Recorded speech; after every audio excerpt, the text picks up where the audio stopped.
Olá, seja bem-vindo. Nós estamos ao vivo. São 11 horas pelo horário de Brasília. E como aqui a notícia não para, agora é a minha vez de trazer para você os destaques do Brasil e do mundo desta segunda-feira. E eu vou começar falando de economia. Olha só, o número de trabalhadores formais e informais inadimplentes disparou no microcrédito e atingiu um recorde. A cada 10 trabalhadores formais e informais que recorreram ao microcrédito, 2 estavam com as contas atrasadas em fevereiro. Dados do Banco Central apontam que a inadimplência na modalidade atingiu 20,7%, patamar recorde em um cenário de juros elevados e desaceleração da atividade econômica.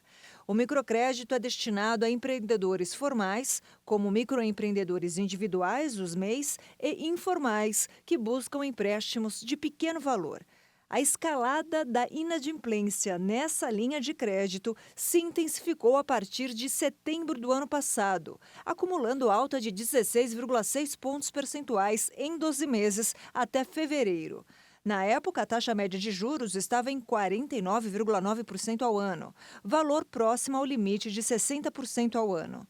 Especialistas revelaram que a alta inadimplência é explicada em parte como reflexo da pandemia de Covid-19. Outro fator foi a criação em março do ano passado de uma nova linha de microcrédito que atendia a beneficiários do Programa Auxílio Brasil e a pessoas com CNPJs negativados. Esses tomadores de crédito contrataram empréstimos a juros elevados em operações consideradas de alto índice de risco. E ainda falando de economia, o mercado financeiro elevou a estimativa de inflação em 2023 e também projeta alta maior na atividade econômica. Os economistas do mercado financeiro elevaram a estimativa da inflação deste ano de 6,01% para 6,04%. Para este ano, a meta central de inflação foi fixada em 3,25% pelo Conselho Monetário Nacional e vai ser considerada formalmente cumprida se oscilar entre 1,75% e 4,75%. Se confirmado, esse será o terceiro ano seguido de estouro da meta de inflação. Em 2022, a inflação somou 5,79%. E quanto maior a inflação, menor é o poder de compra das pessoas, já que os preços dos produtos aumentam sem que o salário acompanhe esse crescimento. Para 2024, a projeção de inflação do mercado financeiro ficou estável em 4,18% na semana passada. Para definir a taxa básica de juros e tentar conter a alta dos preços, o Banco Central já está mirando a meta do ano que vem. As mudanças na taxa Selic demoram de 6 a 18 meses para ter impacto pleno na economia. Para o crescimento do Produto Interno Bruto de 2023, a expectativa do mercado financeiro subiu de 0,90% para 0,96% na última semana. O PIB é a soma de todos os bens e serviços produzidos no país. O indicador serve para medir a evolução da economia. E já para 2024, a previsão de crescimento subiu de 1,40% para 1,41%. O mercado financeiro manteve a expectativa para a taxa básica de juros da economia, a Selic, em 12,50% ao ano para o fim de 2023. Atualmente, o índice está em 13,75% ao ano. Para o fim de 2024, a projeção do mercado para o juro básico da economia ficou estável, em 10% ao ano. Com isso, o mercado segue estimando queda do juro também no próximo ano. E eu mudo de assunto agora para falar sobre uma explosão que destruiu 10 apartamentos e deixou 4 feridos em Campos do Jordão, no interior paulista. A explosão, que aconteceu na noite de sábado no condomínio San Etienne, no Morro do Elefante. Segundo o Corpo de Bombeiros, a principal suspeita é de que um vazamento de gás tenha provocado o acidente. 26 pessoas estavam no prédio. Entre os feridos, o caso mais grave é de uma jovem de 24 anos que teve 70% do corpo queimado e foi transferida para um hospital em São Paulo. O prédio está interditado pela Defesa Civil. Turistas e moradores estão impedidos de entrar no local. E olha só, um outro acidente em Madrid, na Espanha, em um restaurante.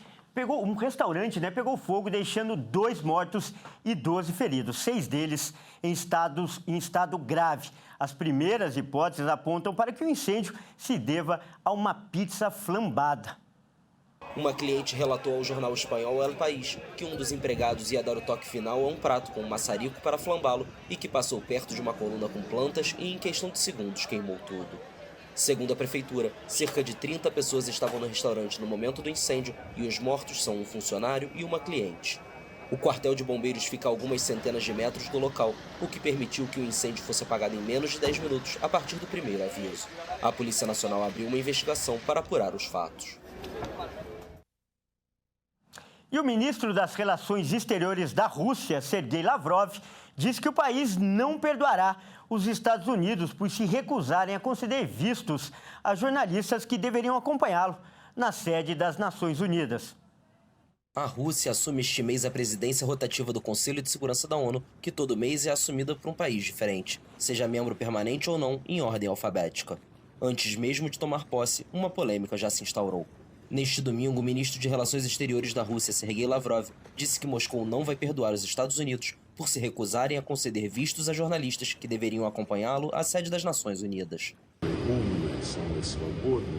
Um país que se diz o mais forte, mais inteligente, livre, se acovardou. Fizeram uma coisa estúpida e provaram do que valem suas declarações de liberdade de expressão e acesso à informação. O Departamento de Estado dos Estados Unidos afirmou que costuma conceder vistos aos delegados russos para os eventos da ONU, mas justificou os prazos para processar os pedidos, referindo-se às restrições impostas ao pessoal da Embaixada Americana em Moscou, cujo número se viu bastante reduzido desde o início da ofensiva militar na Ucrânia.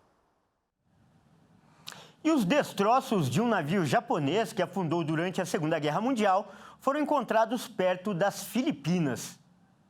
Exploradores de águas profundas localizaram a embarcação, na qual morreram mais de 1.000 prisioneiros, a maioria australianos, a mais de 4.000 metros de profundidade no Mar da China Meridional. A descoberta foi feita após 12 dias de buscas com o auxílio de um drone subaquático com sonar. De acordo com a Silent World, o navio deve ter sido atingido por 2 torpedos e então partiu-se em 2, com a proa e a popa a cerca de 500 metros uma da outra no fundo do mar. O naufrágio é uma das piores tragédias marítimas da Austrália, com cerca de 1.060 pessoas de 14 nacionalidades mortas, incluindo 979 australianos, dos quais 850 eram militares. O navio foi afundado em 1º de julho de 1942 por um submarino americano, cuja tripulação não sabia que transportava prisioneiros de guerra. Nem objetos nem restos humanos serão retirados em respeito às famílias das vítimas.